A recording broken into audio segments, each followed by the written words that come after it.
Hello and welcome to Original Soundchat, where video game music is a work of art. On each episode, it's our goal to help you learn about 2 soundtracks from the world of games, as well as the people, stories, and critical tracks behind them. My name is DeVader.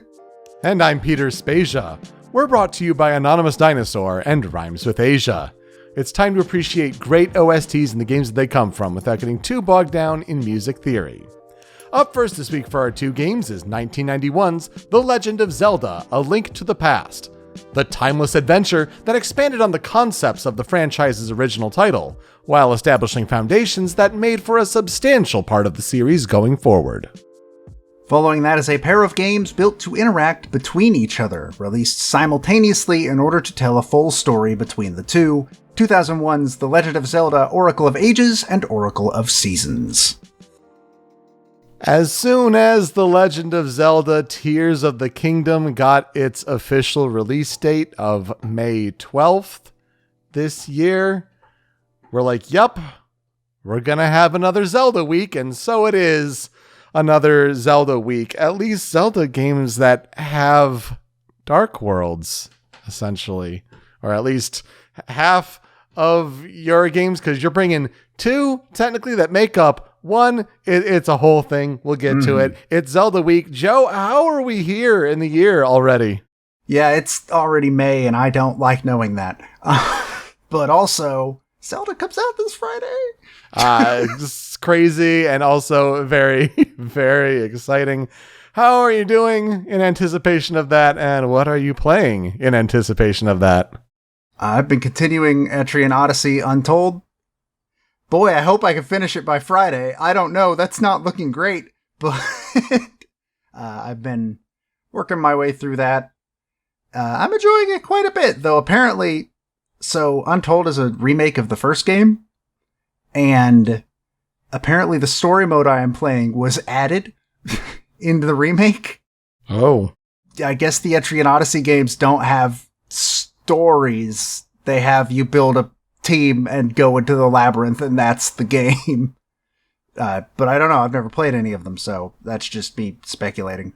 And also, I finally get to say, the Mario Party Monthly crew has been playing Dokapon Kingdom. Yes. And that game is every bit as cruel as its reputation says. We are 2 chapters in. We've been recording our off-stream sessions, and we're going to start actually broadcasting them on May 26th. So, and where can people find that if they're interested? That'll be at twitch.tv/Nintendo World Report, where you can catch not only that, but a bunch of stuff that we stream. But yeah, we're doing Dokapon Kingdom kind of monthly, which is what we've decided to call it, I guess. Things are going swell. I'm definitely not in last place as of currently. Definitely not. And other than that, that's basically been video games for the past, 2 weeks. I think there's also a Steam sale going on for narrative games. Yeah, Ludonarracon. Yeah, so that's pretty cool. That may get me to jump on Imposter Factory, because you can't beat $5 to $6 US. That's pretty awesome. That's very, very enticing. But yeah, a lot of games that we've talked about on the show are on sale now. So go check out your Steam libraries if that's the case. In preparation for The Legend of Zelda Tears of the Kingdom, got to wrap up playing some games. And so I burned through and finished Star Wars Jedi Survivor. Had a real good time with it. When I heard that the last half was really good stuff, I would say it's more like the last third. And for me, that elevated the story from middling up to that point to good story. The gameplay is sweet though. It's everything you want a sequel to be. It's bigger, it's better. It's taking literally every power from the first game, picking up right there, and then adding more on top of that. It's so good. There is a moment about a third of the way through the game, a sequence that I'm already penning in as best sequence of the year. I don't know how that's going to be topped. Just so fun and just a spectacle, a total spectacle. I had a delightful time with it. It's going to be high up in my top 10 by year's end. I'm not saying it's like the one to beat. It's top right now, but there are a lot of games to still come out this year, including this week's game. But as far as the soundtrack goes, I think it's a better soundtrack than Fallen Order, and yet it might be an honorable mention this year for us because it's the same thing we talked about on the Star Wars Jedi Fallen Order episode. It's perfect for what it is. It's a cinematic Star Wars soundtrack. It's like a movie score. And so you have moments, but I don't think they compare necessarily to a video game that has, certain moments at certain cues specifically structured, for its soundtrack to be a game soundtrack versus a film score. I think it's, comparing two things, but still great musical moments that I think one of at least will, be highlighted in an honorable mention. Interesting. I guess that makes sense for Star Wars still. I assume I said that during the Fallen Order episode. I don't remember. It's all gone. Also, I can't wait to talk about this game with spoilers with people. That's going to be fun. That'll be a good time. But that is still months and months away, I think. Couple quick stories to get to from the video game industry. We talk about plenty of composers on this show. Let's see how headlines from the past week fall into works of these composers, what they're doing now. What's Ryo Nagamatsu up to? We talked about him on the show before for Super Mario Galaxy on episode 86, though he composed music on Mario Galaxy 2, but it was just our way of working that in there. Ryo Nagamatsu is no longer at Nintendo. He's taking on his own opportunities elsewhere, so good for him, but that will be a missed presence over at Nintendo, and looking forward to seeing what he does next. Yeah, it's weird to read a headline like that because Nintendo is like one of the few companies left that has its own in-house like composer team. Mm-hmm. Most other companies have just taken to hiring freelance workers because most video game composers, at least over in Japan, are freelance nowadays. But yeah, hopefully he has a plan. He knows where he's going, and I'm very interested in finding out where that's going to be. And then in other news, Harmony, The Fall of Reverie, which is Dontnod's next game, it got a release date, June 8th, 2023. Of course, notable for us because the music is being done by Lena Raine, the composer we have talked about for her work on Celeste. She also worked on Chicory: A Colorful Tale, which was our number one the year it came out. I have the demo for it installed on my computer. I have not played it yet, but I'm very much looking forward to seeing how that is and hearing that soundtrack especially. Yeah, a good pairing with her working with the Life is Strange team from the original Life is Strange game. So hearing some interesting things about that one, and I can't wait to hear the soundtrack. Should be a good one. It's Legend of Zelda week. Let's get to our first Zelda game this week, and how did it take this long to get to The Legend of Zelda: A Link to the Past? Well, when you try to find a composer besides Koji Kondo, it takes a little bit. But not our first time that we've talked about Zelda games on the show, obviously. We talked about The Wind Waker on episode 2, Link's Awakening on episode 34.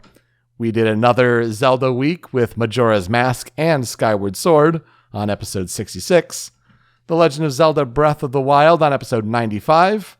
Then Twilight Princess on episode 132. And most recently, just about a year ago, The Legend of Zelda Ocarina of Time on episode 169. So now it's time for the third mainline Zelda game released, and that would be Zelda no Densetsu Kamigami no Triforce, or translates out to Triforce of the Gods. It released in Japan for Super Famicom on November 21st, 1991. The Legend of Zelda: A Link to the Past released in North America for Super Nintendo, or SNES, on April 13th, 1992, and Europe would get the game on September 24th, 1992. It has been ported seemingly everywhere to different Nintendo systems.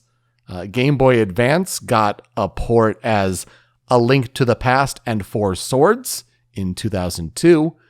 Then the original A Link to the Past was ultimately re-released on the Wii, Wii U, and 3DS Virtual Console.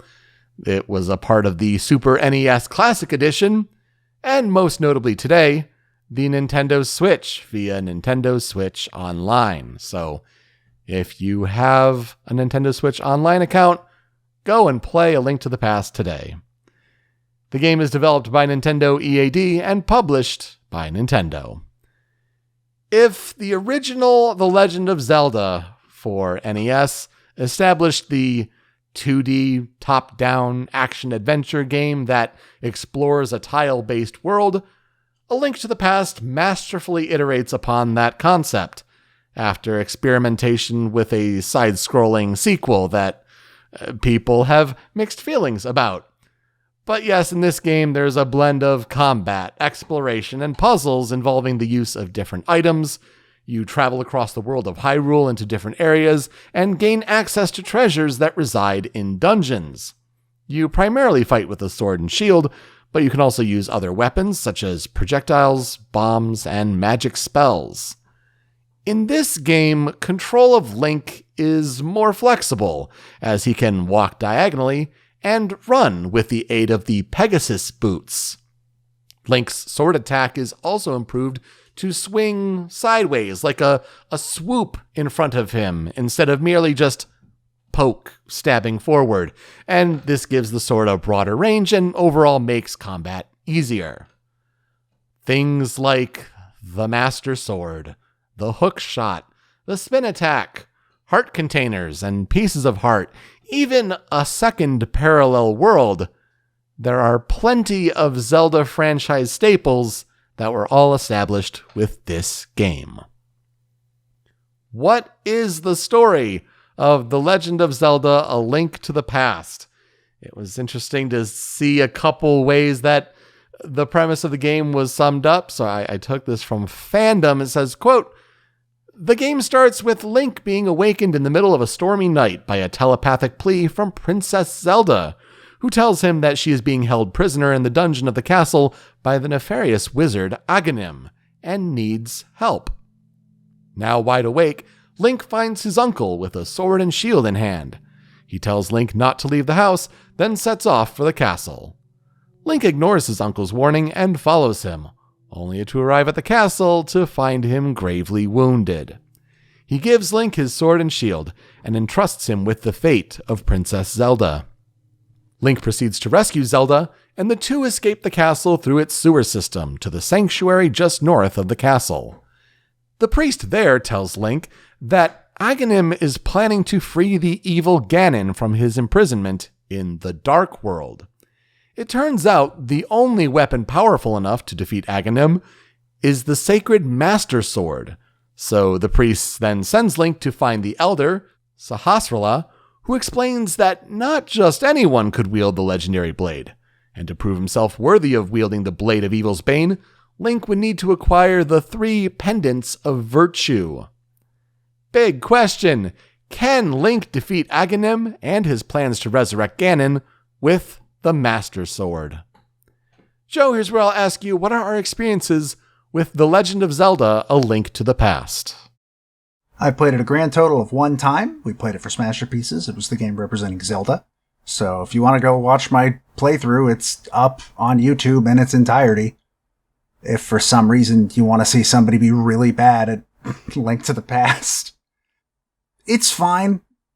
I know a lot of people say like, oh, it aged perfectly. It's like, it's still one of the best Zelda games. I like Link's Awakening better, in terms of 2D Zeldas. But I also don't like the 2D Zeldas as much as I like the 3D Zeldas. So there's a little bit of that there as well. There are certain parts of it that I just don't think are great, such as having to get the silver arrows to beat Ganon, or to be able to hurt Ganon at all, which the game does not tell you and just expects you to stumble into, which is stupid, and that is a bad part of the game. But I mean, Otherwise, I remember having an alright time. It's fine. It's a good game. It is definitely formative. Like, probably... Ocarina of Time is just a 3D remake of Link to the Past, so... Uh-huh. So it's definitely influential, at the very least. I think you're right when you say that it really depends on what Zelda game you're used to or that you prefer. Like, what was among your first Zelda games? And for some people, that may be A Link to the Past. And yeah, super influential, super formative in genre conventions and all, right? But I, too, had more experience as among my first Zelda games with Ocarina of Time, with Twilight Princess. And so that, to me, was Zelda. And so to go back to A Link to the Past, that's a tough game to go back to. Not like, oh, it didn't age well. Like, it's kind of difficult once you are used to 3D games and then, going back to 2D games and not having as much experience with it. Only, a few years ago, maybe like 3 to 5 years ago, did I finally like buckle down and say, I'm going to play A Link to the Past. It was through 3DS Virtual Console.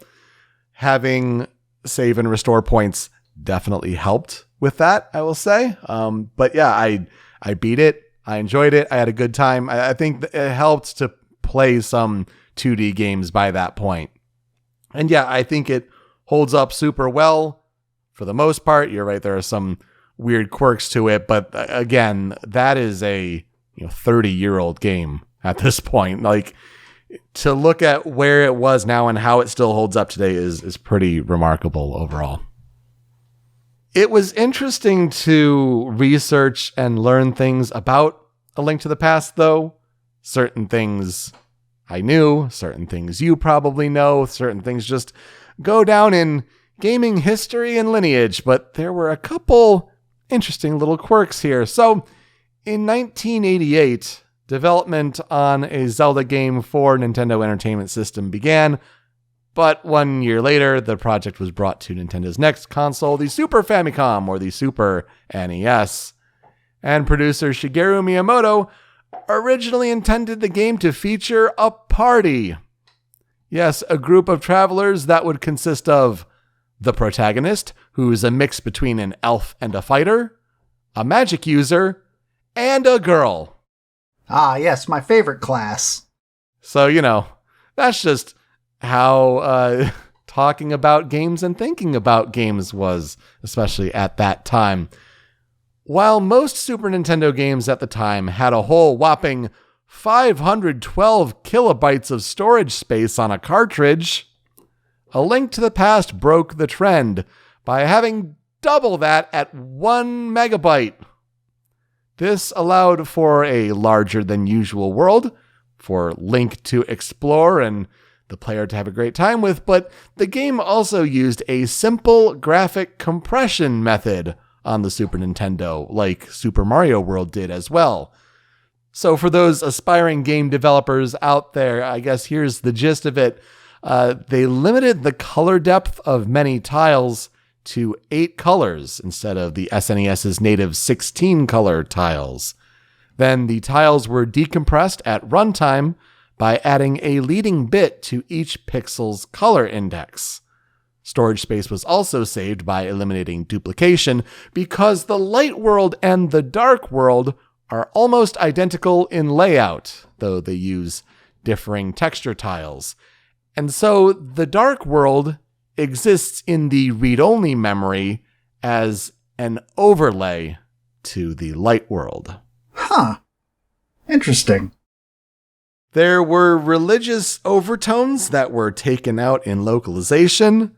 The sanctuary behind Hyrule Castle was apparently even more Christian church-like than it already was, so they had to take out religious symbols. Agahnim in the original script was a priest, not a wizard. And the font that was used to represent an unreadable language, which we know today as Hylian, apparently originally had designs of a vulture and an ankh, And these are, of course, based on Egyptian hieroglyphs, which carry religious meanings, and so they were altered in the English version. Can't have religion in our Nintendo games. Can't even put the Red Cross on the hospitals. Man, what an era. I mean, that's just a war crime. That's the Geneva Convention. You can't do that. Of course, A Link to the Past has one of the great all-time Easter eggs in games. In 1990, the magazine Nintendo Power held a contest requiring players to take a photo of the War Mech, a powerful and rare enemy in Final Fantasy. As a prize, one of the successful entrants was to be selected at random to appear in an upcoming game, though it was not revealed which game it would be. As a result, a hidden room in A Link to the Past exists, and it contains 45 blue rupees and a greeting from one Chris Houlihan. He was the winner of the contest, and he says, "My name is Chris Houlihan. This is my top secret room. Keep it between us, okay?" Now, the room was designed as a crash prevention measure, so the game would send players to this room if it could not determine where Link was going when he goes to another area. I guess it's been found through 5 different methods, but there was no awareness of this room until the 2000s, more than a decade after the release of A Link to the Past, with the increased popularity of the internet and Super Nintendo emulators. But yeah, the Chris Houlihan room, an all-timer, always brought up in like, oh, one of the great gaming Easter eggs, and it just has to be mentioned here. I prefer Error. Yeah, I Am Error is also a good one.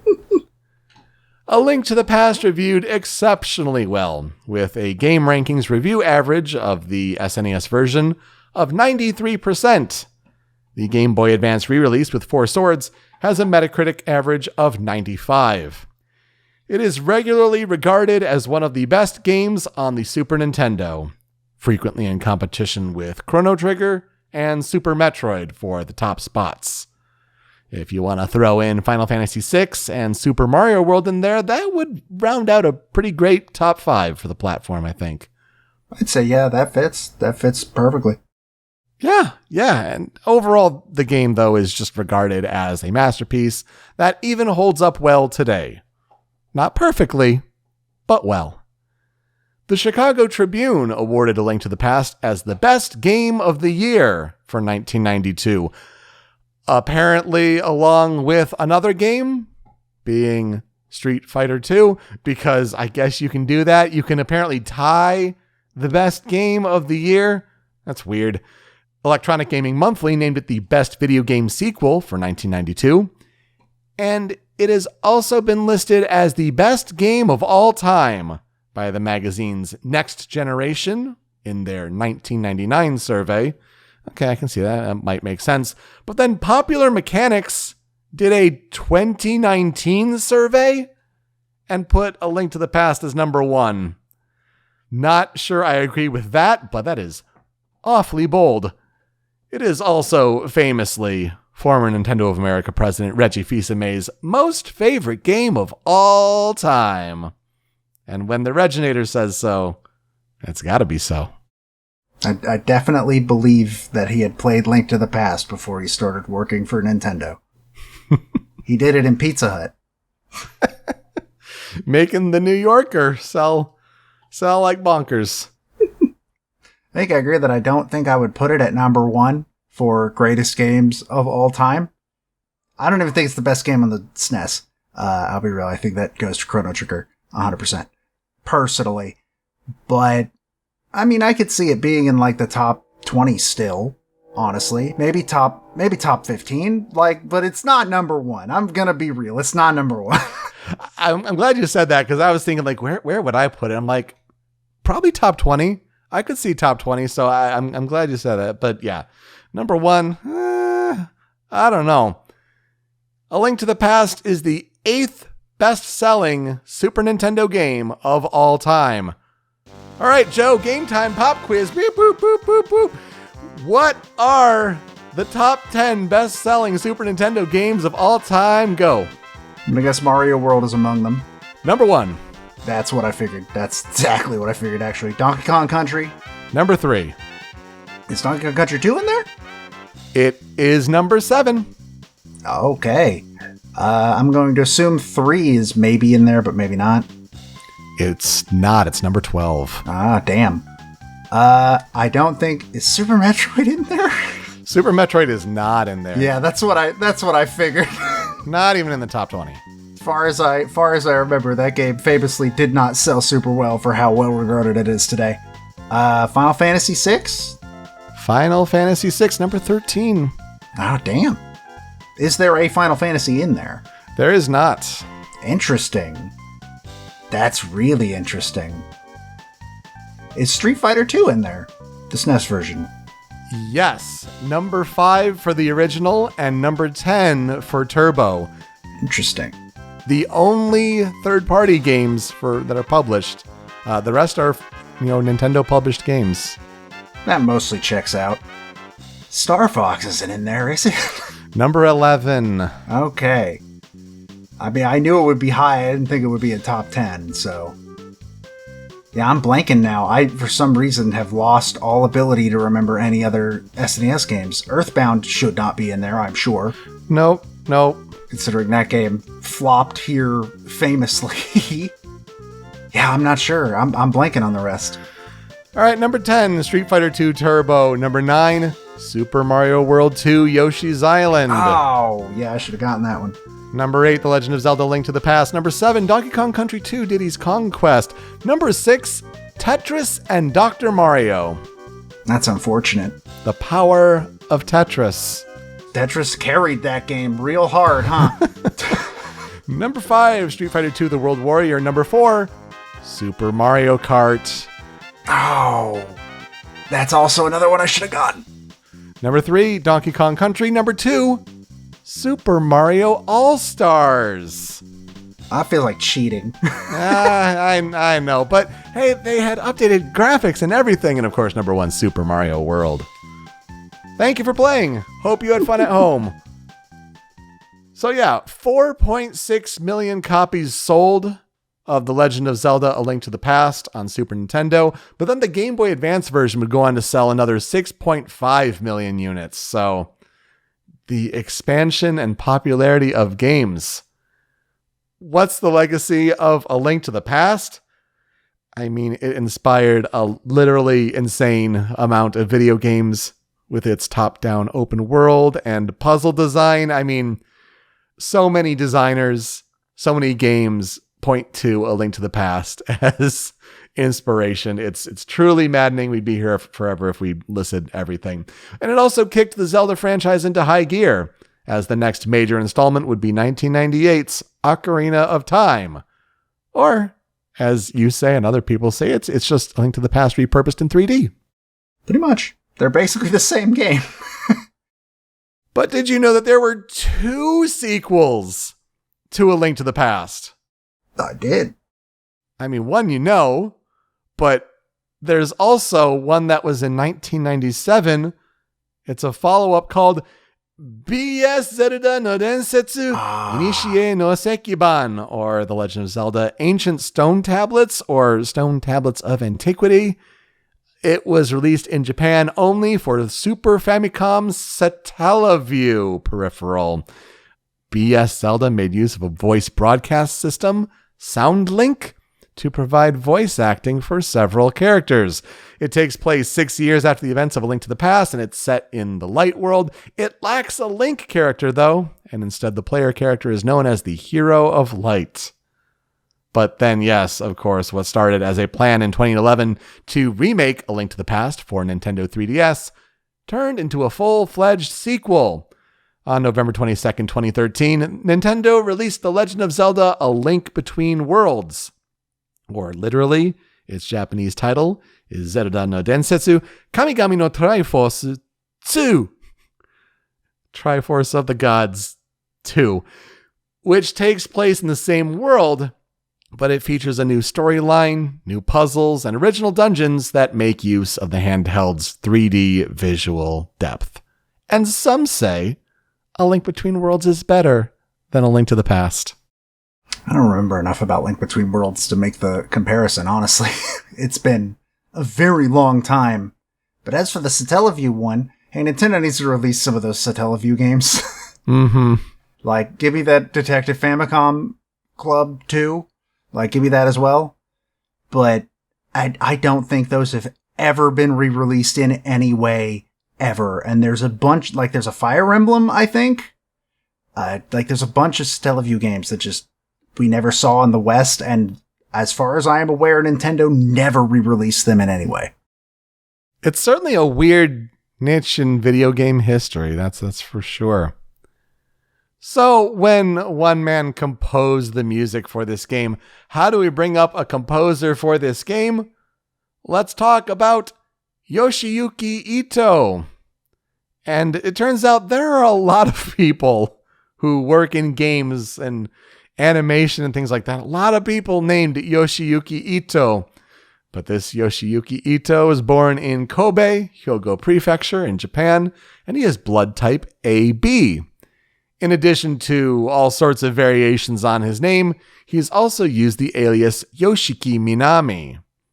He started to work for Koei in the game industry, and then he was an arranger before doing some more composing and then became a music and sound director.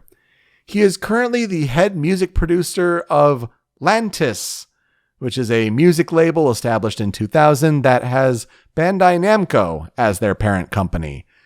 It seems like they do a lot of publishing with music related to anime.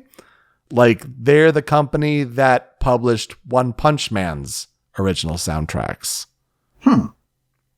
He is also the husband of singer, songwriter, and composer Masumi Ito, and they worked together on different projects as they grew through their professional careers. So that's adorable.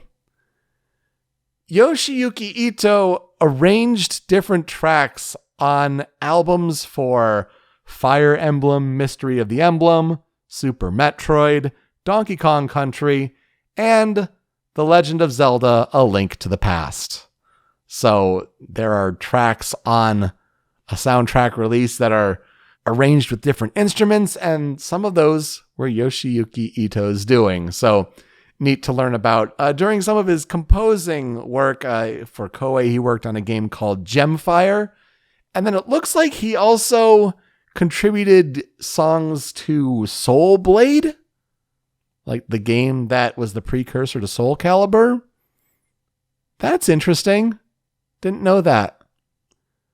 Yes, for The Legend of Zelda: A Link to the Past, Koji Kondo composed the music, and he repurposed some of the already established themes on the Super Nintendo's SSMP sound chip.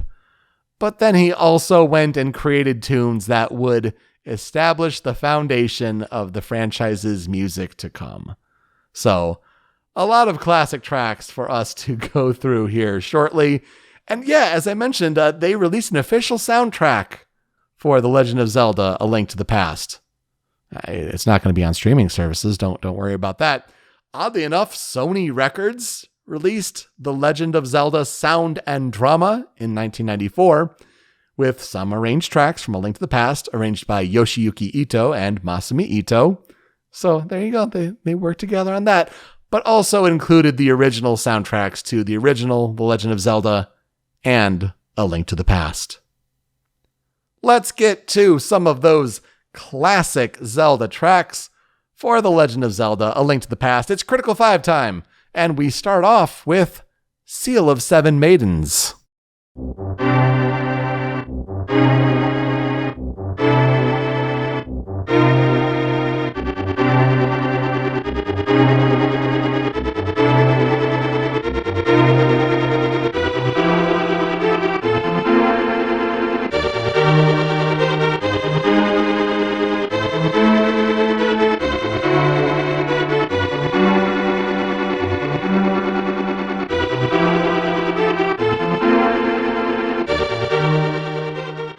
I feel like not everyone would have this song in their Critical 5 tracks for A Link to the Past, but for me, this is like the foundation. It's how the game starts.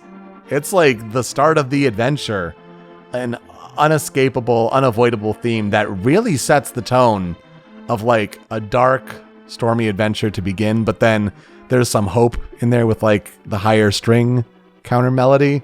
But this dun dun dun dun dun dun, and then chicka chicka chicka chicka chicka chicka. It's such a good rhythm to it, especially when you have like the storm going. I think some people have like a different version of the track. There's like theme of falling rain or something like that, but this is the one. It's super underrated, and this is a Link to the Past for me. Beyond all of the themes that would go and live on, you know, in Zelda games in the future in perpetuity, this is the sound of A Link to the Past for me, at least right at the beginning. Yeah, this is maybe one of the few songs on this list that I associate with Link to the Past, because yeah, there are a bunch of songs in this game, and we'll get to them, that like would go on to be in future Zelda games. And I associate those with those future Zelda games. Right, yeah. Because I played those first. But yeah, I would agree with putting this on the Critical 5, mostly because, like you said, it's a very good tone setter. It's one of the first songs you hear in the whole damn game. And I think it fits perfectly on the Critical 5. I think it's a good choice. But then we have to get to the main exploration theme. It is that overworld theme. This one had to be here. Number 2 on the Critical 5 for A Link to the Past. It is Hyrule Field main theme.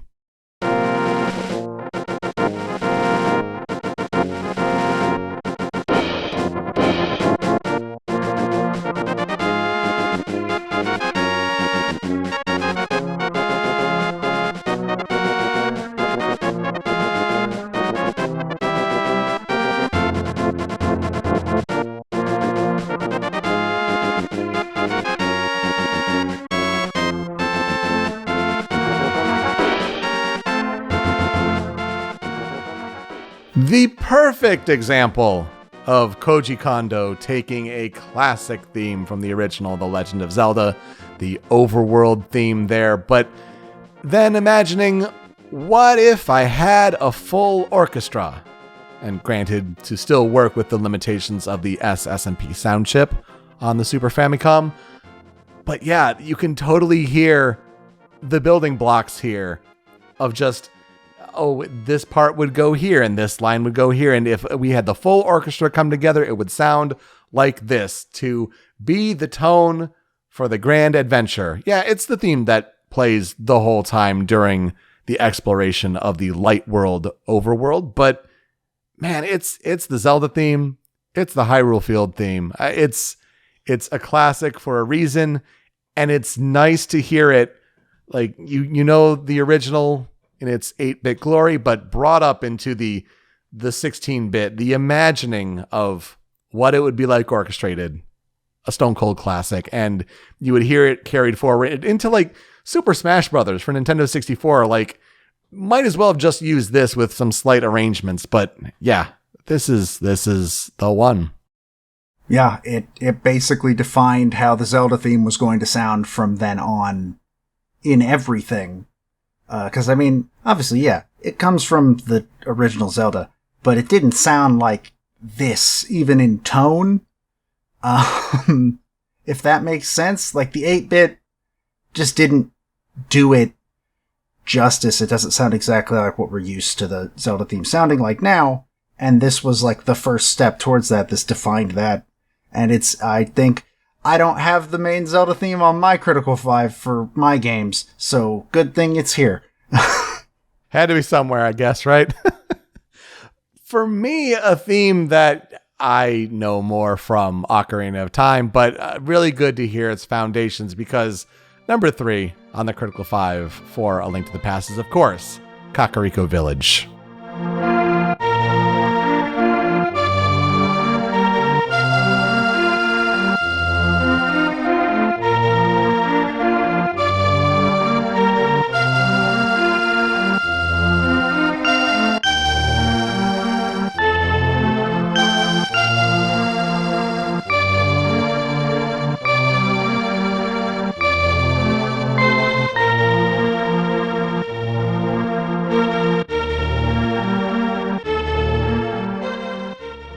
The charming central village in this world of Hyrule is, of course, Kakariko Village, done in this wonderful 6/8 from Koji Kondo.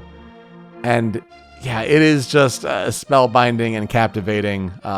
Really nice to hear it in this instrumentation. Like, if you're used to the Ocarina of Time Nintendo 64 version, like, it is nice to be like, oh yeah, this is like how it totally would have sounded on Super Nintendo. And just a really important area to go back to during the game and find different threads on how to continue the adventure, or little side quests, but just a theme that mixes up the heroic adventure of the overworld, but once you enter these borders, it's this nice village theme, and just a classic for that purpose. Yeah, I also associate this more with Ocarina, because again, first place I heard it. But I mean, Kakariko Village is one of the most like soothing, relaxing pieces in Zelda, and I think it does work really well here. I'm not a huge fan of the panning, backing, whatever instrument that's supposed to be. I don't know why. It feels, when you're listening to it on headphones, it feels really distracting to me, and maybe that's just a headphones thing. It's not like many people were playing Link to the Past with headphones on. Sure. Maybe it's just me. I don't know. That's the only part of the song I'm not a huge fan of, but otherwise, like, yeah, this is a classic piece for a reason. Like you said, it's very good. Number 4 on the Critical 5 for A Link to the Past. Where there is light, there must also be dark. This is The Dark World.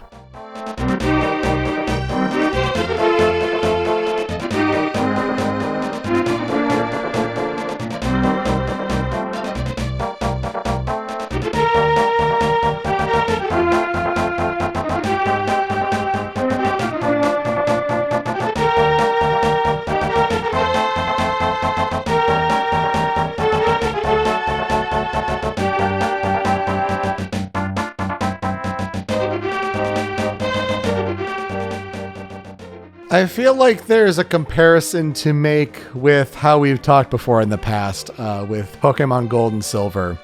When you hear the same battle theme over and over and over again in Johto, the Kanto version of the battle theme is a breath of fresh air and sounds so good by comparison that it mixes it up just enough. And this is exactly what the Dark World Overworld theme is in A Link to the Past.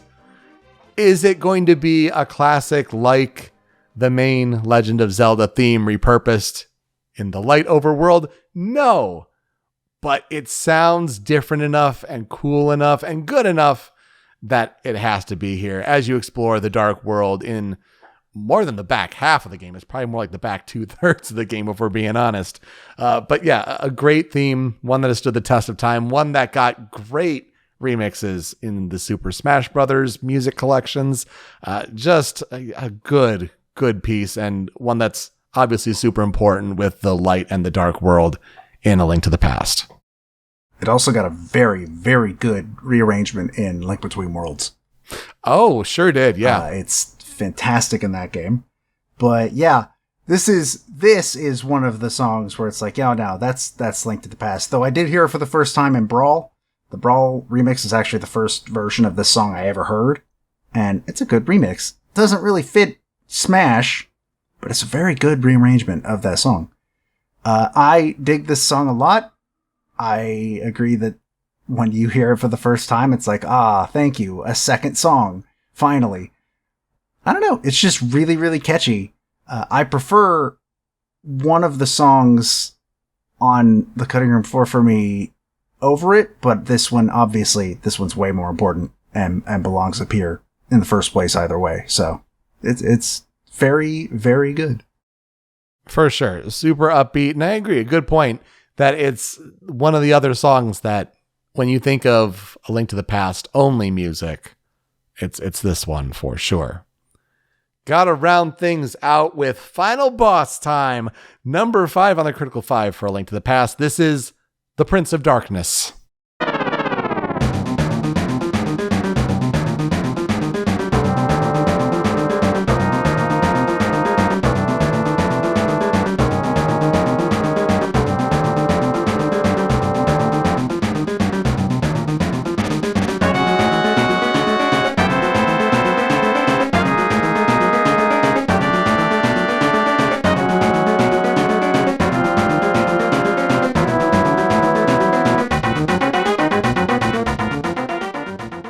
This game has some solid boss tunes, I'll give it that.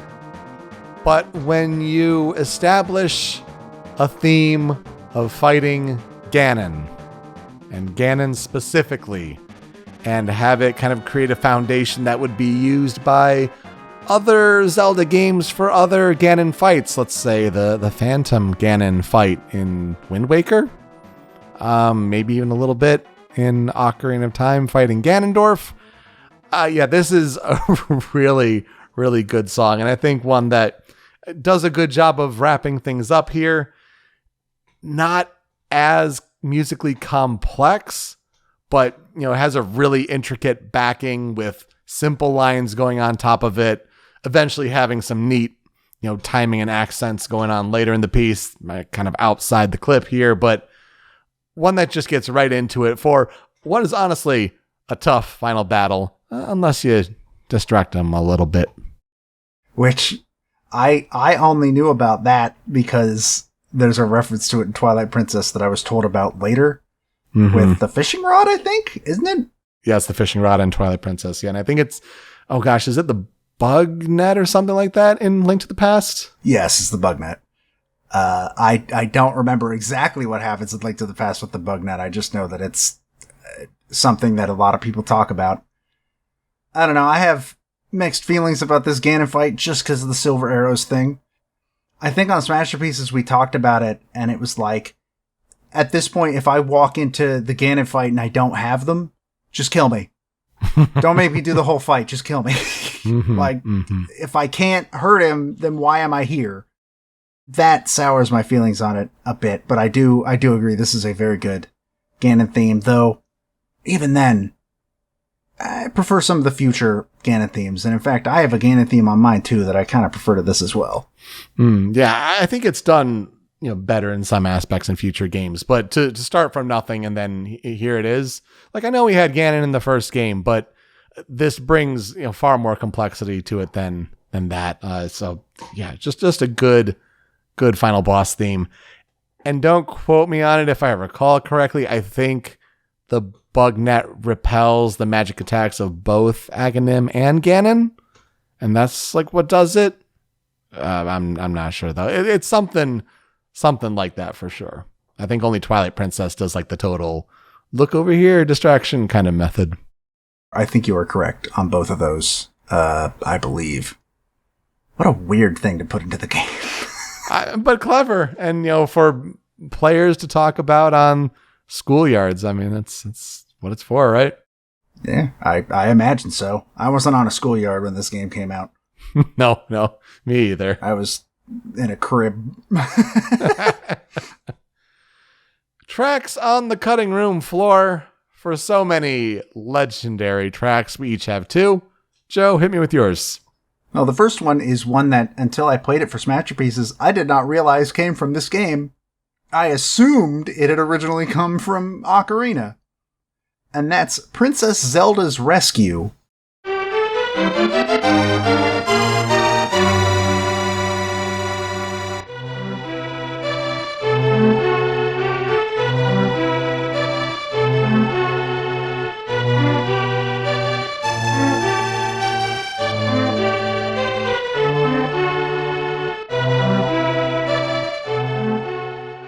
Or, as we know it today, Zelda's Lullaby.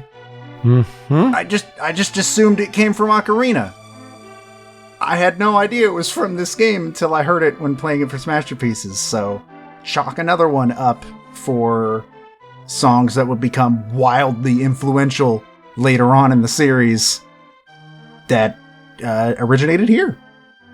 It's not related to Link to the Past, but came across something this week that was like, today I learned, or like I'd never thought about until then. So with Zelda's Lullaby, maybe you saw this as well, but I'm more indulging the listener at home here. Zelda's Lullaby in Ocarina of Time, you play it with the 3 notes on the C arrows on the Nintendo 64 controller with C left, C up, C right, and it's like a Triforce there. And it's like, oh, come on. How did I never put that together before? I don't think I ever did either. You're making a little triangle by playing it twice. Oh my God. Anyway, yeah, a classic theme that, I think a lot of us, if we played Ocarina of Time first, think, oh yeah, it's that. But this is the Zelda theme. It also gets used as like the maiden rescue theme. So it's a track that's all over this game for sure. And what a legendary piece. Of course, it had to be brought up here in some capacity. But yeah, definitely one worth noting. I think it's just because it's such an important song in Ocarina. Yeah, why would you not assume it was from that game? I don't know. My other track on the cutting room floor is actually one that I also heard for the first time in the Brawl remix, which I feel like is kind of underrated. This is Black Mist.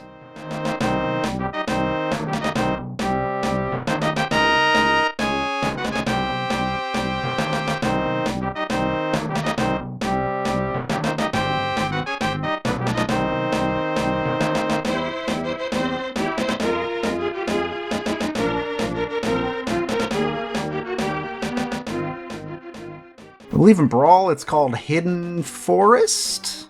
Yeah, that sounds right. Which makes sense because it takes place in a dark forest. But it's this really cool march theme that just has this nice snare part to it. I don't know. This song's super catchy, and I dig this song a lot. I think it might be among my favorite songs in the game that aren't like the big ones. And I feel like not a lot of people talk about this one. So here I am. Black Mist is very good. I think you're also going up the mountain in the Dark World on this one. So yeah, treacherous stakes here on this one. And it's a good way to do a little tweak on the Dark World theme because it keeps a lot of the same foundations and elements there, but just mixes it up just slightly that it gives the same overall feeling, but heightened and different. I agree. This is a good one as well. And yeah, you're right. The Brawl version is also excellent. My two tracks on the cutting room floor, I feel like this one has to be here. Again, we've included it on past Zelda games, but you know what? Let's give it its due where it started. We're talking about Hyrule Castle.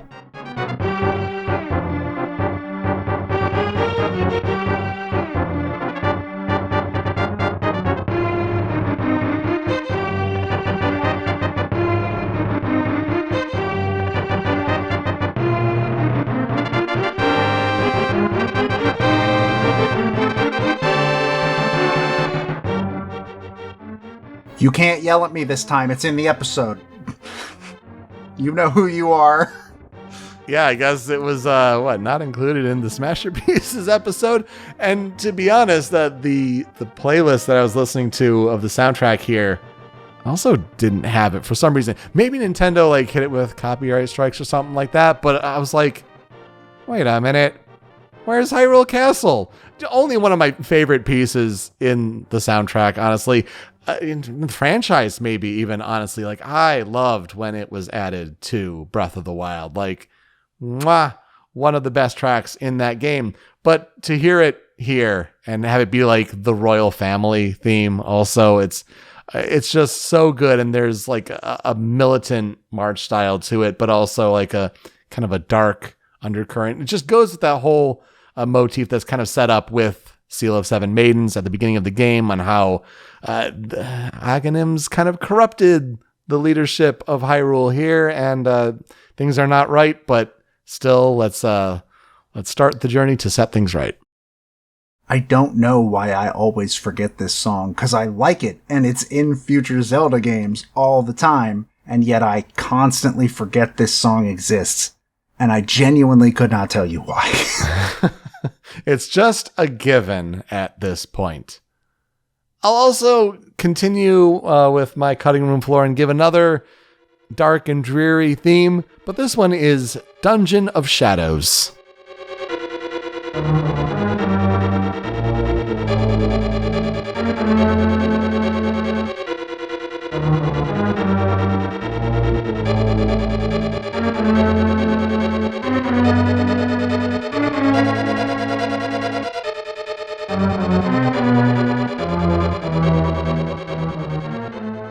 In case you somehow didn't realize it, once you get 3 pendants and you get the Master Sword, oh no, there are more dungeons to explore in the Dark World, and this is the dungeon theme for those Dark World dungeons.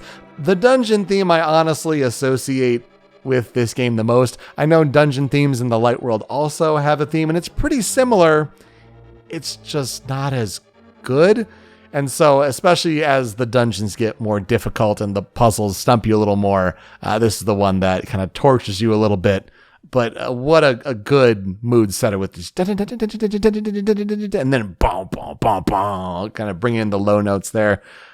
Such a good piece. Like, this is Zelda Link to the Past dungeons at its finest, even if it's just for Dark World. I genuinely don't remember what the Light World dungeon theme sounds like. I don't even think I remembered what this one sounded like, I'll be real. It's fine. That might be a controversial thing to say. Please do not kill me. We'll get into this with my game as well, because it's something that actually impressed me about it a lot. I understand that its limitations 100%. I prefer when all the dungeons have their own music track. Mm-hmm. Instead of just the same one for, 6 dungeons in the Dark World, I think? If I remember correctly? Maybe 8? Might be 8. Maybe. And it's been a very long time. I believe we played Link to the Past before Ultimate came out. So it's been a very long time. What will I never forget about The Legend of Zelda: A Link to the Past? I think just a lot of the parallels that it's drawn into, not only the Zelda series as a whole, just the foundations it set. And another example of a Nintendo game that everyone's trying to replicate it in some way or another, taking a lot of elements from it into the future, but also just how influential it has been on the game industry. So many top-down adventures today, you see elements of Link to the Past everywhere. And so if you have not played this game yet, do yourself a favor, go check it out on Nintendo Switch Online.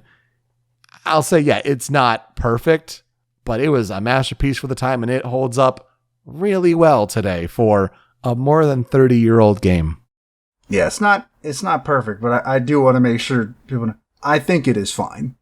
I don't think it aged badly. In fact, I don't think a lot of SNES games aged badly. I think most of Nintendo's SNES titles aged very well, actually. Mm-hmm. Shockingly well, except for Donkey Kong Country. And except Earthbound. Earthbound was always bad, so it can't age badly. I feel like I might be too mean to that game. But yeah, it's just how it would affect future games of the series from then on. Most of the stuff that is unique about Link to the Past, I associate with other Zelda games, because I played those first. I did not play Link to the Past ever until I was well into adulthood. So I just don't have the nostalgia for it back there. But I do agree, if you like Zelda, even if it's just for historical looking back purposes, Link to the Past is a pretty influential thing, and you should definitely give it a shot, give it a playthrough. I think it is worth your time overall. Yeah, you don't have to beat it, but definitely explore where all those foundations came from. To transition to our next game, let's highlight a fan cover, a fan remix. Found one on YouTube from CR Guitar. And he did a bunch of A Link to the Past covers on acoustic guitar.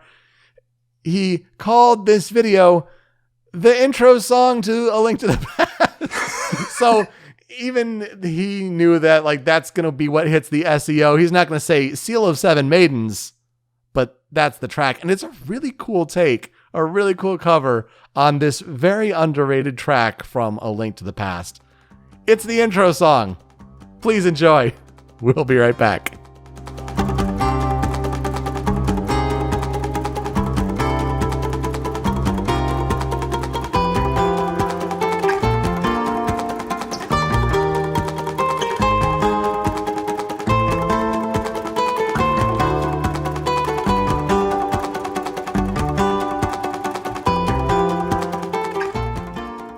All right, let's move from one of the most influential video games on Earth to two games that were influenced by it, by nature of being related to it by blood. Does that make sense to say about a video game? Who knows? Digital blood. Digital code blood. The Legend of Zelda, Oracle of Ages, and Oracle of Seasons were both released for the Game Boy Color on February 27th, 2001 in Japan. North America would see its release on May 13th, and Europe would have to wait all the way until October 5th to get a hold of both games. It was developed by Flagship and published by Nintendo, but Flagship was, at least at the time, I don't know if they're still around, a subsidiary of Capcom. That's right, Capcom made Zelda games. Capcom's made a lot of Zelda games, actually. I don't think we've talked about any of the Capcom Zelda games up to this point. Because it's these, the Four Swords games, I think? Minish Cap, and I think that might be it. Sounds about right, yeah. I can't remember any others, but like, Capcom used to make a good amount of Zelda games. But they were all 2D Zeldas, and this is actually now the third 2D Zelda we've ever talked about on this show. The second being Link to the Past, the one we just talked about, and the first being Link's Awakening back in episode 34. Everything else has been 3D Zelda in general. And yeah, these are two 2D top-down Zelda games. They play identical to Link to the Past, so I'm not going to worry about describing the general gameplay because you literally just heard that description. And the controls are even apparently lifted wholesale from Link's Awakening. These two games were released as a set, as you might have noticed, on the same day, but they have different focuses in terms of game design. This is not a Pokemon Red and Blue sort of thing where it's the same game with minor tweaks. These are different games. But I'm sure it's inspired with sales in mind after the popularity of Pokemon. Oh, 100%. It wasn't mentioned in any of my research, but it has to have been. There's no way it wasn't. Oracle of Ages is focused on the puzzle solving of your typical Zelda dungeons. That's what the game is built around. While Oracle of Seasons more focuses on the action gameplay that you can find in 2D Zelda. And the games also can connect to each other and unlock content between each other, either through the use of passwords or a Game Boy link cable. And this takes the form of transferring items or upgrades, unlocking alternative versions of the other game, and there's even some content that is only accessible if you are playing on a Game Boy Advance. And we will get to why that is a little later. Both games begin with the Triforce summoning Link to another land. In Oracle of Ages, Link is sent to the land of Labrynna, where he meets the beautiful singer Nehru. However, Nehru is soon possessed by a shadowy being known as Varen, who reveals that she was the Oracle of Ages with control over the flow of time. Varen uses Nehru's powers to transport herself to the past, where she begins to corrupt and mislead Labrynna's queen Ambi into building a dark tower to the sky. Ages' main mechanic is the use of the Harp of Ages to teleport Link between the present and past versions of Labrynna. Very, very, very similar, in fact, basically the same thing as Link to the Past's Light World and Dark World traversal. In Oracle of Seasons, Link is transported to a dark forest in the land of Holodrum, where he meets a troupe led by the dancer Din. Shortly after meeting Din, she is revealed to be the Oracle of Seasons when an evil being known as Onox seals her into a crystal and seals that crystal into the Temple of Seasons, which he then sinks into the underground land of Subrosia. Seasons' main mechanic is the use of the Rod of Seasons, which allows Link to change the season in his surrounding area, affecting objects and the environment. So the example that is easy to come up with is, you gotta cross this body of water, make it winter. Water's now ice. Walk across it. But you gotta jump on a stump to do it. You just can't do it anywhere. Same thing with like the portals with the past and present. You can't just do it anywhere. It's like specific points that you can make it happen. It works. It works. Yeah. In both games, Link is then instructed by a being known as the Maku Tree to travel the land and collect the essences of time or the essences of nature in order to become powerful enough to defeat Varen or Onox. So the question is, can Link save the Oracle of that land and set the events of time or the flow of the seasons back to normal? And how are these two stories connected? So here's where I will ask, Peter, what are your experiences with the Oracle games? So when I was a kid and I got a Game Boy Color as my first ever video game device, of course to play Pokemon Blue as you did in the late 90s, 2001 rolls around and I'm playing Pokemon Crystal. And I'm like, you know what? I've heard about this Legend of Zelda series. And I bought The Legend of Zelda Oracle of Ages and played it as my first ever Zelda game. But I didn't go into it alone because as I was still a dumb kid getting used to how video games were played, I bought the strategy guide and played along with very close help from the strategy guide.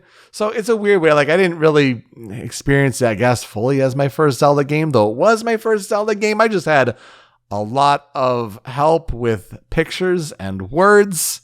My brother got Seasons, I got Ages. So there's a deep fondness for this game. But yeah, my appreciation for Zelda as a franchise wouldn't come until playing Ocarina of Time. And just going from there. But yeah, Ages was my first Zelda. So I had never touched these. I had a Game Boy Color, but the only game I could remember owning for it, I think I owned Super Mario Bros. Deluxe, Pokemon Crystal, and Tetris? I don't remember if I actually owned Tetris, but I shortly after that went to the GBA, and that's where most of my Game Boy playing time was spent. Sure. And that makes sense. But like in hindsight, Link's Awakening would have been a much better first Zelda on Game Boy. But like it was the new thing at the time. And I'm like, I just did not know the history of it would be totally different with Capcom. These games just have an interesting place in time and an interesting history, though, for sure. I mean, I can't say you were wrong for being like, yeah, it's the new thing. We're going to get the new thing. Yeah. That's what you do. But I decided, hey, I want to try and play at least one of them before we do this episode, because I've never played them at all. And so I started Oracle of Ages. And I did not like it. Yep. I had a bad time. I found a lot of the dungeons, especially the dungeon that finally broke me being the Skull Dungeon, the lava-based one, frustrating.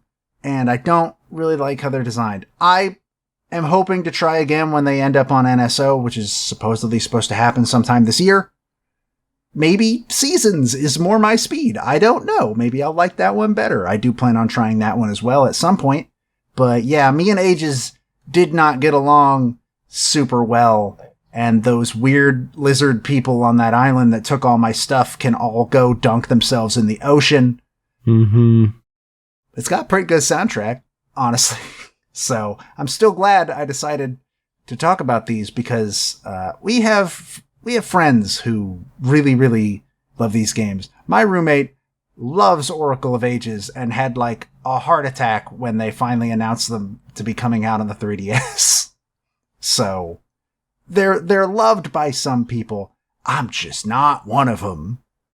They are totally due for a remake if they're ever going to go with the same style of how they remade Link's Awakening. Like, do us a favor, modernize them, give Furore the love that she deserves.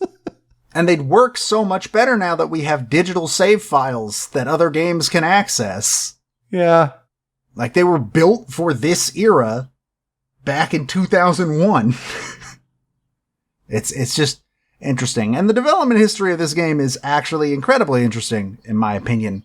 The development of these games actually began in 1999, but they did not begin as Oracle of Ages and Oracle of Seasons. Instead, it began as a project by Capcom to remake the original NES Zelda for the Game Boy Color. And somehow, this turned into Nintendo contracting them to make 6 Zelda games for the Game Boy Color, with 2 of them being remakes and 4 of them being original titles. So they started remaking the original while giving thoughts to what they would do for their original games if the remake of the first Zelda was a success. But then they kind of realized, hey, the first Zelda is really hard. And it might be a little too difficult for the current generation of young players. Like me. And so they started, it's also not a good game. They also started making changes to the map and such. And eventually they realized that they'd made so many changes that the world map was a different map now. They weren't remaking the game anymore. And this was also causing another problem, because every time they made a change to either the scenario or the map, well, then everything else about the game had to change to accommodate it. And this was exacerbated by members of the team really not being super enthusiastic about the idea of remaking the original Zelda. They wanted to skip straight to making their own original Zelda game. And so, for these reasons, the game just was not making any development progress. It was slowed to nothing. And so, in frustration, Flagship's head, Yoshiki Okamoto, went to Shigeru Miyamoto to ask for assistance. And Miyamoto suggested that they instead produce a trio of games that each focused on different gameplay elements, referred to as the Triforce series, named after the Triforce, the three triangles. The idea being that each game would represent a different piece of the Triforce, with one of them being an adaptation of the original NES game. And these games came to be separately known as Mystical Seed of Power, Mystical Seed of Wisdom, and Mystical Seed of Courage in English. And the first game to be shown off at Space World 1999 was kind of the predecessor to what would become Oracle of Seasons. It was a short scenario that featured Ganon kidnapping Zelda while stealing the Rod of Seasons. So, there you go. The building blocks were already there. Okamoto is also the person who came up with the idea of having the games interact with each other, with the original idea being that they would do it through the use of a cell phone adapter to transfer data between the games, which was not unheard of. That is how you get Celebi, I believe, in Gen 2 of Pokemon, which is why we never got it. Yeah, technology that was in Japan only and never made it to the rest of the world. Yep. This was dropped in favor of the password system, which was the right call. But the idea of interactivity caused yet another problem. It turns out that making 3 whole games that could interact with each other and affect each other, and could also be played in any order you wanted, was really hard. So Miyamoto then suggested that they scale it back to 2 games, making the project a lot more manageable. Seed of Power became Oracle of Seasons, Seed of Courage became Oracle of Ages, and Seed of Wisdom was canceled outright. No consideration was ever given to putting both games on one cartridge, because in their minds, being able to interact between the 2 games and get the alternate endings and play in either order, this was too vitally important to the concept. Also, 2 games means more money. They didn't say that, but 2 games means more money. So, yeah, they figured that would work against what they were making this game to be. And this rework would push release very close to the initially planned release date of the Game Boy Advance. And so the team also started thinking about adding in functionality that was specific to players using the handheld, as the GBA was, of course, backwards compatible. But then the team was worried about how long it would take them to implement that kind of thing. They were worried they wouldn't have time. And then the GBA was delayed a little bit. And so, hey, okay, we have a little more time. Let's do it. I believe the one thing that I know of is there is a shop that can only be accessed, at least for ages, that can only be accessed if you're playing on a Game Boy Advance. I never thought of playing these games on a Game Boy Advance, so I didn't know that. That's really interesting. Yeah, apparently in the 3DS remakes, it does not register you playing on a 3DS, so you just can't get to them. So cool. They also briefly considered staggering the releases, but decided against it, as a simultaneous release meant that they could test both games at once, and also help them make sure the styles between the 2 stayed consistent when they were being developed back to back. They reviewed extremely well at the time.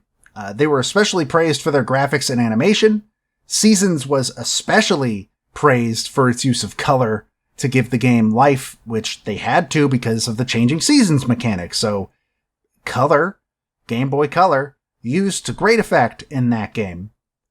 The dungeon design and action gameplay were also highly praised, but it was criticized for the game's inconsistent sound quality. Because, the Game Boy. Game Boy had bad speakers, and they did the best they could, I assume. But the two are often referred to collectively as two of the best games ever released for the Game Boy Color. And they were re-released on 3DS in 2013, and they are currently set to be added to Nintendo Switch Online's Game Boy app sometime later this year. So here's hoping that happens relatively soon. That and Golden Sun, I would like those to show up now rather than later. So the composer we're going to talk about is one of two, but we've already talked about the other one. We'll get to that in a bit. But the one we haven't talked about is Kiyohiro Sada. He was born in 1964. He has also gone by a bunch of aliases because of the times, but the main one that he goes by alternatively is Kiyohiro Sada. And not only is he a composer, but he is also a very talented sound designer and a skilled programmer. See, he attended Osaka University of Arts for music engineering, and then in 1986 he joined Konami, and then in 1988 he got a second job working at Natsume while still working at Konami, and only left Konami a year later in 1989. And then he left Natsume in 1993, and he is the founder of the production company Pure Sound, which I believe has come up at least once in past episodes. Yeah, that sounds familiar. One thing that I found very interesting on his Wikipedia article, it says, Sada programmed a sound driver for the Game Boy's modified Z80. Music was entered in hexadecimal via a text editor. Then the music was arduously compiled. I don't know what that means for the most part. I get the broad strokes, but I don't understand what that means from a technical level, really. But this appears to be the driver that was used for the Oracle games, specifically. And he also, when he was working for Natsume, apparently programmed his own sound driver for the NES. So, dude programmed his own tools. Just another interesting relic from the time when, to be a game composer, you also had to be a programmer, because that's how video games worked. We didn't have MP3s to throw in there. That's sick, though. That takes a whole lot of skill. In terms of his discography, he has worked on a lot of games. Like, a lot of games. Most of them I did not recognize because they seemed to be games that only came out in Japan and not here. But ones that had names that jumped out at me. Russian Attack. Rush''N Attack, not the country. For the NES. Top Gun for the NES, which I'm sure is great. Contra. The original Contra. The Adventures of Bayou Billy. I don't know why I know what that game is to this day. The game Blades of Steel for NES, which was a hockey game. Sure was.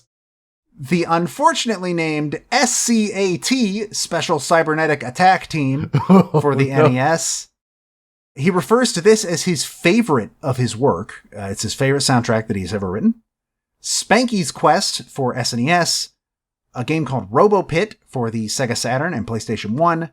Brigandine, The Legend of Forsaina for the PS1. He did sound and music for Resident Evil Code Veronica and Code Veronica X. Obviously, the Zelda Oracle games. The Wonder Swan port of Final Fantasy IV, referred to as Final Fantasy II in the US. Remember the Wonder Swan? This is, I think, the second time it has come up on this show. The first time being Clock Tower. Wonder Swan, yeah. Oh, boy. He did music for Summon Knight Swordcraft Story and Summon Knight 3. Abobo's Big Adventure, which was a browser game. Harmonite is the last game that he is credited with doing any sound work on. The latest credit he has on Moby Games is as a supervisor on the PS4 game Metal Max Xeno in 2018, but I have no idea where he is today, and Harmonite was in like 2013, so that's a hell of a gap, so he might just not be in the industry anymore. I don't know. In terms of historical development research, the music was not only composed by Kiyohiro Sada, who was credited as Kyopi, because this was still in the time. 2001, we were still making them give credit through pseudonyms. That's insane to me. That feels like we would have stopped by that point. But the music was also composed by Minako Adachi, who was credited as M. Adachi. And we talked about her back in episode 118 for her work on Pokemon Sun and Moon. They were both contracted out as part of Pure Sound. One thing I mentioned when we were talking about Link to the Past and its dungeon music that I found personally very impressive about this game, I did not expect it. Every single dungeon has its own music. Every single one. I didn't expect that. I expected it to be the same dungeon music for all of them. I'm on the Game Boy Color. I'm rather impressed by that, actually. So let's get into some of that music and why I think it's pretty good, honestly. I should mention that I'm actually doing 6 critical tracks for this one, because I wanted to do 2 that are specific to ages, 2 that are specific to seasons, and then 2 that show up in both games. So, just so people are aware. And we're going to start with critical track number 1. I wanted to put in the hub village that I experienced the most, and also when I was listening through. It's the better hub village music. This is Labrynna Village Past.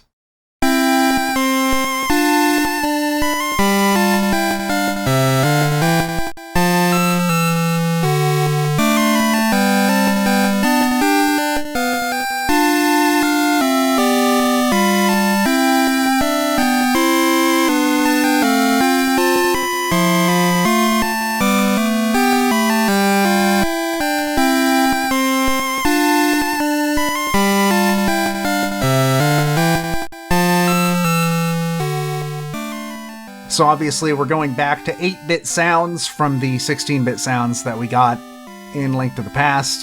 Bit of a change, but I think these songs take advantage of it pretty well. I like this track a lot. It feels very peaceful and nice, which is weird because this is where Queen Ambi lives, where she's building the Dark Tower. But otherwise, people seem pretty happy. Like they seem like they're having a fine time. It obviously becomes Labrynna City in the future, which has a slightly different track. Or the present, I guess. It's the present. I don't know why, but this song gives more of a JRPG Final Fantasy-ish feeling to me than Zelda. Totally does, yeah. Maybe I'm just insane, maybe we're just crazy, but yeah, it feels like a village theme I would hear in a Final Fantasy game, more so than a Zelda game. And I guess that somehow makes it jump out to me, because it makes it a little bit unique in terms of Zelda stuff. I don't remember every track from this game, but this transports me back to my childhood. Yeah, of course, you have to include this theme. Either this or Labrynna City, the present one, which is a little more upbeat and all, but there's something nice and slow and quaint about the village here in the past, and you're right, it does have that good, calm town theme vibe. The second track that we're going to talk about, even though I literally just talked about how it is the dungeon that made me quit playing, this is Skull Dungeon Level 4.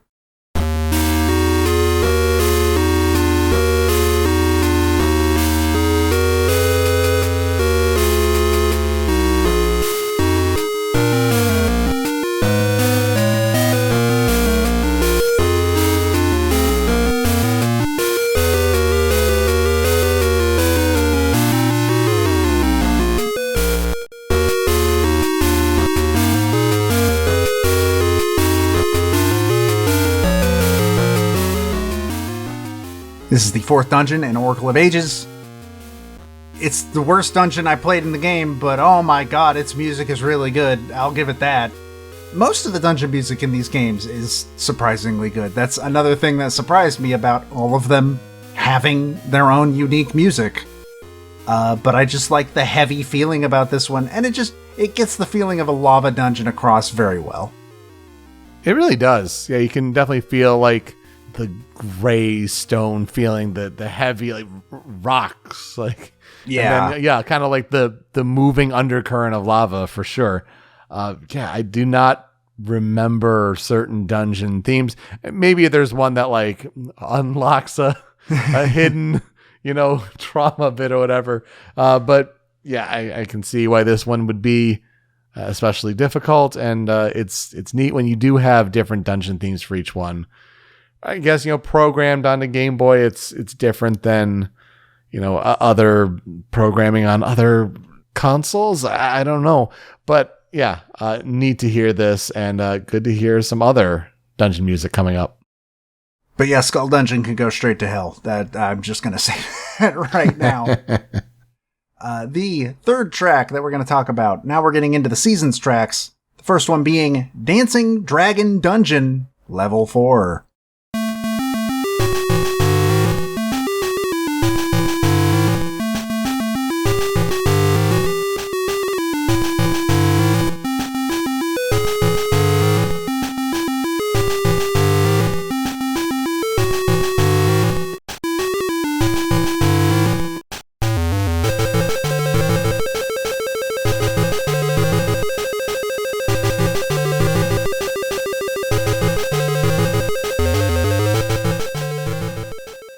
This one came with a point of pride, because while looking into this soundtrack, I looked up to see, like, what are the official releases of this soundtrack? There aren't any, but tracks from these games have shown up on, like, anniversary compilation albums, obviously.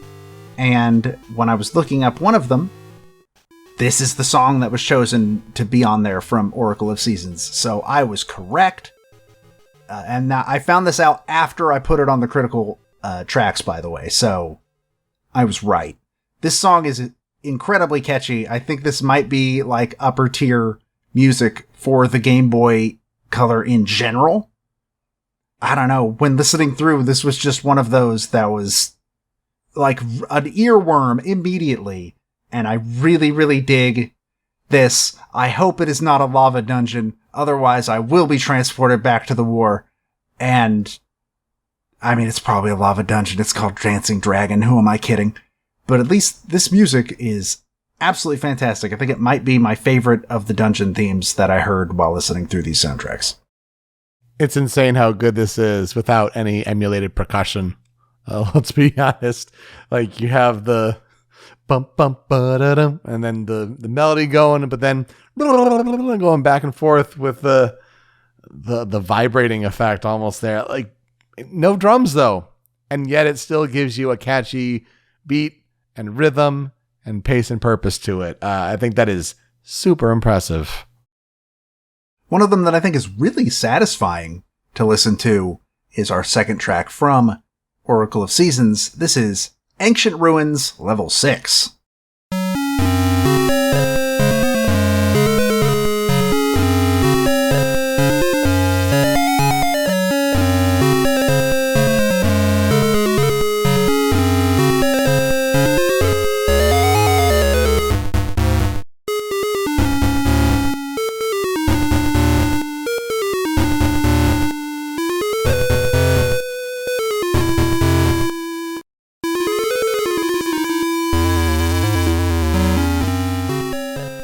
First of all, looking at the album art, the game box art for Oracle of Seasons, I don't know how I feel about how Din is looking at you. That being said, though, hey, this song is really cool. I really like the sliding notes that are, like, incorporated into this one. It gives it this really, really mysterious feeling, and I don't know, something makes it feel more active than your average Zelda dungeon song.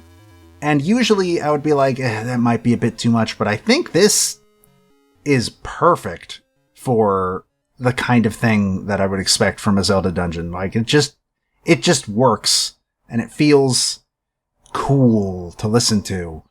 I don't know. It's very good. The grace notes are insane. That's nuts to program into the Game Boy and Game Boy Color and have it sound so good.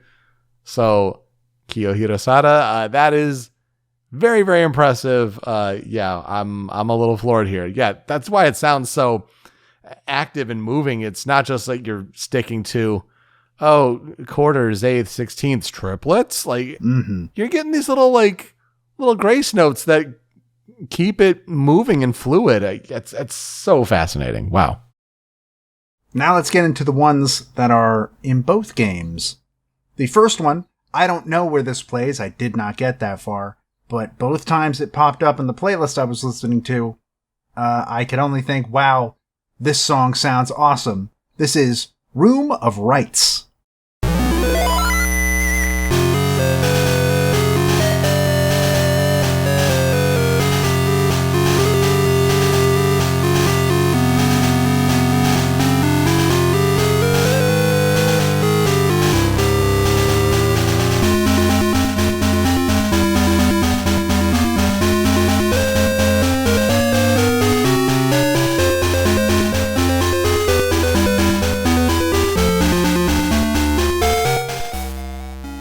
I gotta say, that is an impressive amount of bass for a Game Boy Color.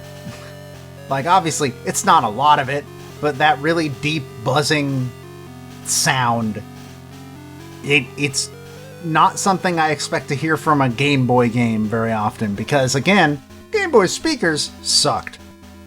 But, I don't know, it just has this really cool, dire feeling to it. Like, you are at the final location and things are happening. Again, I don't know where this plays. But I assume it plays in a place called the Room of Rights. I don't know what that means, though. But yeah, this one jumped out at me both times it came up, and it's really good. I really like this one. I could be mistaken, but I always associated this theme of, like, this is Varen, or it could be Onyx, I guess, as well, but for me, playing Ages, this was Varen revealing her evil plan, wahahaha, like showing up on the scene and then being an imposing threat. Also just an impressive amount of sound coming out from all the different tracks that you're limited to for Game Boy and Game Boy Color. But you're right, really playing with the low frequency and just churning out sound on the other tracks. It's a lot, but it is imposing and heavy, purposely so. I think this is definitely like villain showing up. Wahahaha. Let me tell you my evil plan. Yeah, I could see that. That definitely has the tone that this song's bringing across for sure. And then, of course, hey, if you do the interaction between your games in the right way, I guess, it involves playing one of them twice, but like an alternate version of the second one or something. It was very unclear when I was looking into it, but you get the true final boss. And, hey, can you guess who that is? It's Ganon. It's always Ganon. It's always Ganon. So this is the last of the critical tracks. This is Final Battle with Ganon.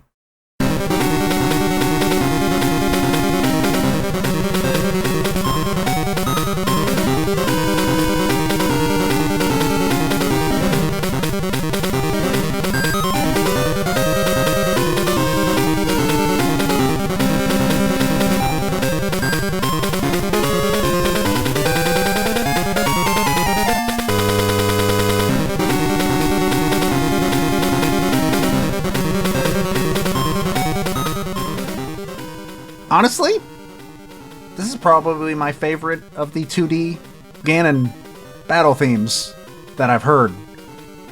It has this really sort of almost panicked feeling to it, like this feeling of, oh no, it's Ganon, oh no. Because of course, you're surprised that Ganon showed up. Shouldn't be, but you are, I assume. And I think that really fits in well with, like, Ganon being here is a big deal, and this, you have to put the kibosh on this immediately. Good luck. I don't know, it brings that tone across super well. Great final boss theme, especially on Game Boy Color. I'm going to say a hot take here. Ready? This is a Pokemon trainer battle theme. And like, I didn't think about it in that way until like knowing, it's Minako Adachi. Like, she worked on Sun and Moon, but this isn't like a trainer battle theme on Pokemon games on Game Boy Color. No. This is a Pokemon trainer battle theme in like Sun and Moon and Sword and Shield and Scarlet and Violet, some of the newer ones, mixed down into 8-bit.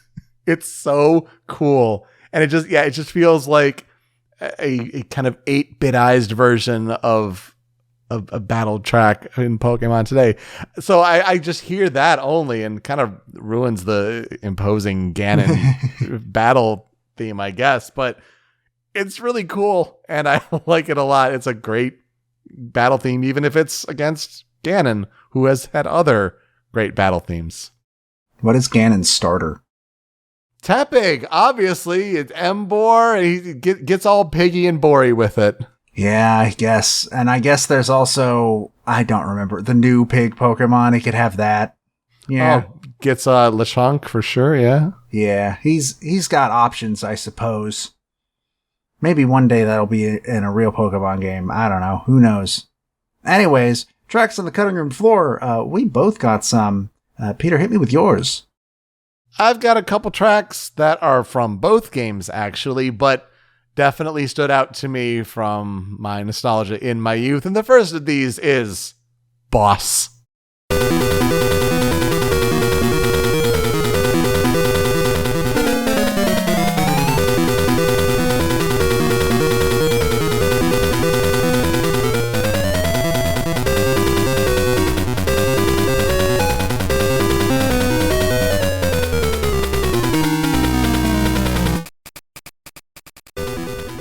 To me, playing the Legend of Zelda series for the first time with ages and not really having anything like boss battles in Pokemon games that I had played before as a kid with a Game Boy Color, this is the boss theme.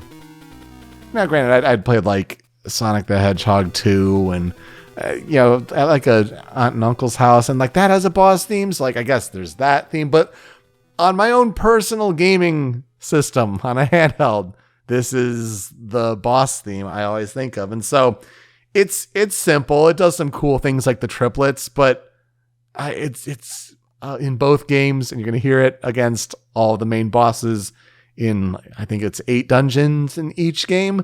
Mm-hmm. So yeah, you're going to hear it a lot. It's a good thing it's so good. Yeah, it's very good. This was on the short list for almost being on the critical tracks. It has the same sort of feeling as a lot of NES boss themes that I have heard, except NES boss themes generally weren't great because they were usually very, very simple. And I think this one takes the simplicity of an NES boss theme and then makes it, a song. And I do think it works very well. I like the hectic feeling to it. And I think it does very much fit like trying to take on these bigger threats than the small enemies you've been fighting throughout the dungeon. It accomplishes its goal very soundly. Sure does. And again, on Game Boy, which is just so impressive. The other one, a character that will show up and ruin your day. This is Maple's theme.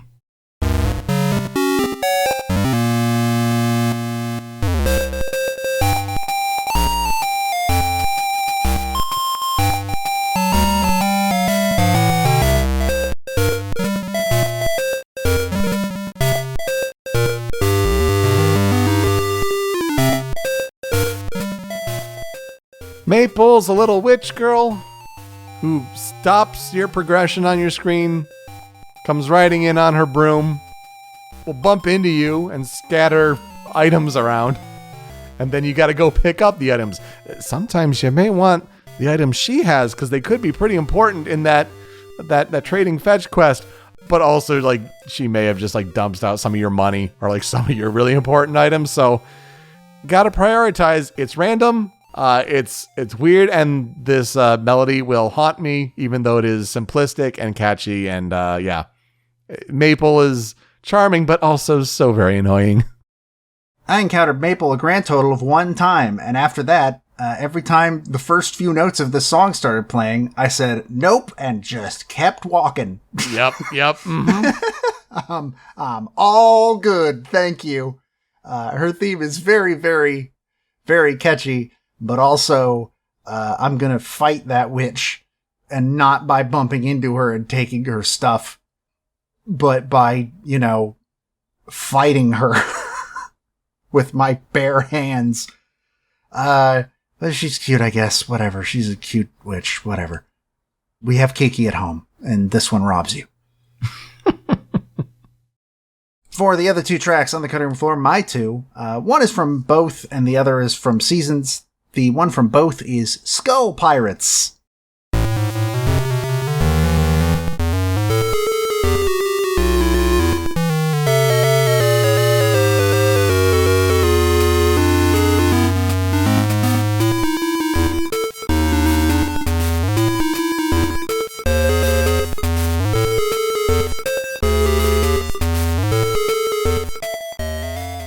I have no idea where this plays. I did not make it far enough to hear this song in ages.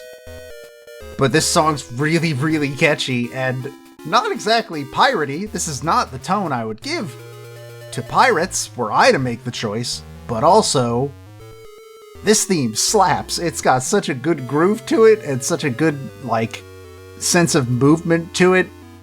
I don't know. I can't not love this song. It's fantastic. I too blank on the context in the game, but once again, super impressive that it is on the Game Boy Color and just programmed in this way. Just swinging in general, just to get the sense of the syncopation that's going on. Again, must be a nightmare to program, but if Sada made it happen with his own audio driver, then go him. That's awesome. Yeah, I assume it makes it slightly easier when you programmed the driver that you're using to put the music in the game, but damn.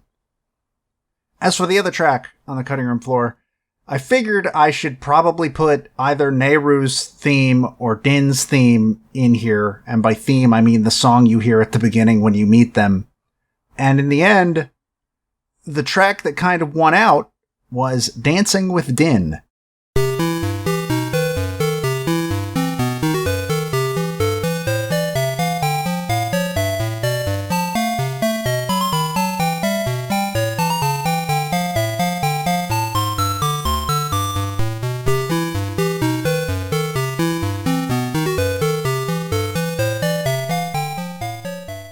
I don't know, Nehru's song kind of sounds like, I hate to use the same joke twice in a row in the same episode, but we have Ballad of the Windfish at home, and it's fine, but I don't know, in terms of enjoyment of listening to and it just being kind of catchy, I liked Din's dancing theme just a little bit better, so that's the one that ended up on the cutting room floor here. Yeah, and it's trying to emulate Nehru singing a song, and so the instrument choice is a little grating because, again, Game Boy MIDIs, but also it's just not the best. This one is super bouncy and fun, and it just gives a sense of Din's playful personality, whereas Nehru just has more of a serene grace to her. But yeah, this is fun, and again, it just makes me sad. Furore needed justice for sure. What would she be like? What would her music be like here? There's a universe where that third game did happen, but I can't say I blame them for the reasons they did not make it. Yeah. Because that sounds like a nightmare to coordinate. So what'll I never forget about these games? I didn't like Ages. I didn't like it. But I'm going to try it again when it comes out on NSO, because I think Rewind will probably help with that a lot. And I do need to try Seasons, because maybe Seasons is more my speed. I don't know. It is a game with a different design focus. Maybe I'll like it better. Who knows? But this music is really, really good, and I'm glad I decided that I wanted to talk about these on Zelda Week.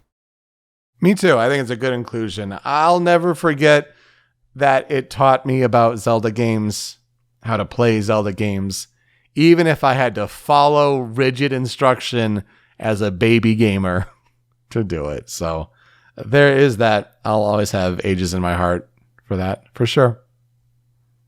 All right. That's Zelda Week.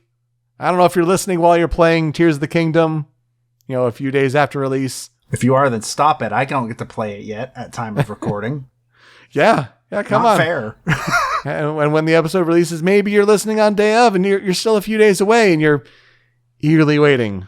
But in the meantime, hopefully we helped with some Zelda entertainment for you in the meantime. So that will do it for us this week on Original Soundchat for talking about The Legend of Zelda: A Link to the Past and The Legend of Zelda: Oracle of Ages and Seasons. You can find me on Twitter at PeteSpeakEasy. Joe is over at StringPixel. The video version of the show is on the Rhymes with Asia YouTube channel, but it's the MP3 podcast version that you want, and that's hosted by Anonymous Dinosaur at anondino.squarespace.com. That's where Joe's other podcast, Smasherpieces, is hosted, and you can find Smasherpieces and Original Sound Chat wherever you get your podcasts on catchers all around the globe. Apple Podcasts, Google Podcasts, even on Spotify, where we have a podcast feed of episodes, but we also have a playlist of video game music. If we talk about a game track on this show and it's on Spotify, it gets added to this big monster playlist. Normally I'd ask you what's being added this week, but it's Nintendo games.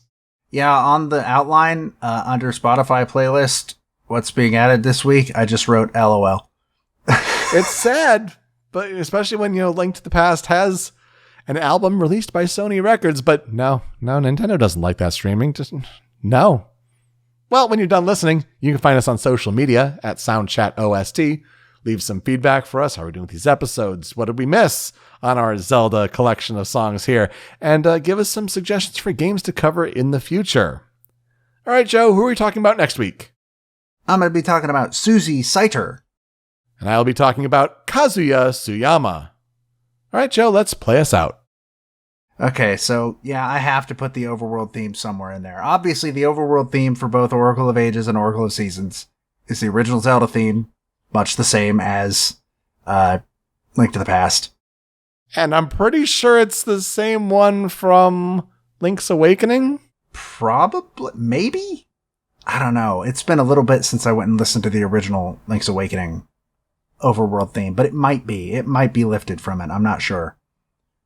That being said, it's still very good, and I found a piano and strings rendition of it that is marked specifically as being from the Oracle games, so it counts. So yeah, this is by the YouTube account Atlas Royale. That's ATLAS, not the Persona company, like the actual word. And yeah, they did a cover of the overworld theme. It's very good. I think it translates super well, which we already knew that this theme translated very well to live instruments. So please enjoy that. Thank you so much for listening this week on Original Sound Chat. We'll see you next time. Take care.